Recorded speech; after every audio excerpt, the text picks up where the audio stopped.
Guys welcome to my channel. তো আমি red sauce macaroni বানিয়েছিলাম, দেখতেই পাচ্ছ। তো কীভাবে বানিয়েছিলাম চলো তোদের দেখাই। প্রথমে ম্যাক্রনি নিয়ে নিয়েছিলাম, তারপরে নিয়ে নিয়েছিলাম হচ্ছে যে tomato ketchup, onion, garlic and tomato and red chilli. তো প্রথমে এটাকে নিয়ে নিয়েছিলাম। তো প্রথমেই আমি টমেটো অ্যান্ড রেড চিলিকে সিদ্ধ করতে দিয়ে দিয়েছিলাম 5 মিনিটের জন্য। তারপরে ওটাকে টমেটো আর শুকনো লঙ্কাটাকে তুলে নিয়েছিলাম।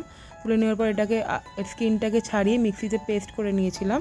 একটা সস বানিয়ে নিয়েছিলাম, এটা দেখতে হচ্ছে মিক্সিতে পেস্ট করে নিয়েছি। তারপরে আমি মাইক্রোওয়েভটাকে সিদ্ধ বসিয়ে দিয়েছিলাম। প্রথমে একটু নুন দিয়ে বয়েল করে নিয়েছিলাম, তারপরে মাইক্রোওয়েভটাকে দিয়ে দিয়েছিলাম 7 মিনিটের জন্য বয়েলড হতে। তারপরে একটা কড়াইতে প্রথমে তেল দিয়ে দিয়েছিলাম, সাদা তেল।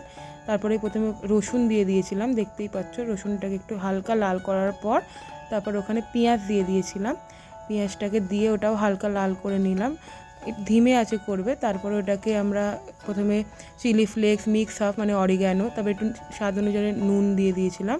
তারপরে ওটাকে ভালো করে মিক্স করে তারপরে আমরা যে পেস্টটা বানিয়েছিলাম শুকনো লঙ্কা আর টমেটোর মিক্সিতে করে ওইটা দিয়ে দিয়েছিলাম। দেখতেই পাচ্ছ কীরকম লাল হয়েছিল পেস্টটা। তারপরে ওটাকে দিয়ে ভালো করে ওটাকে একটুখানি জল ঠল দিয়ে একটুখানি ভালো করে ওটা কষিয়ে নিয়েছিলাম। তারপরে আমরা মাইক্রোওয়েভটা দিয়েছিলাম, দেওয়ার পর ভালো করে পাস্তার সাথে ওটাকে মিক্স করে নিয়েছিলাম। ভালো করে মিক্স করতে হবে, তাহলে খেতে সত্যি খুব ইয়াম্মি হয়েছিল। আমার মায়ের রিয়াকশান তোমাদের দেখাবো। আর প্লিজ গাইস আমার চ্যানেলটাকে সাবস্ক্রাইব করে দিও।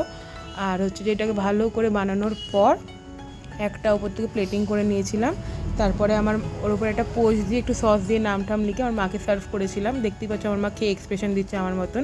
তো thanks for watching, please like, comment, share.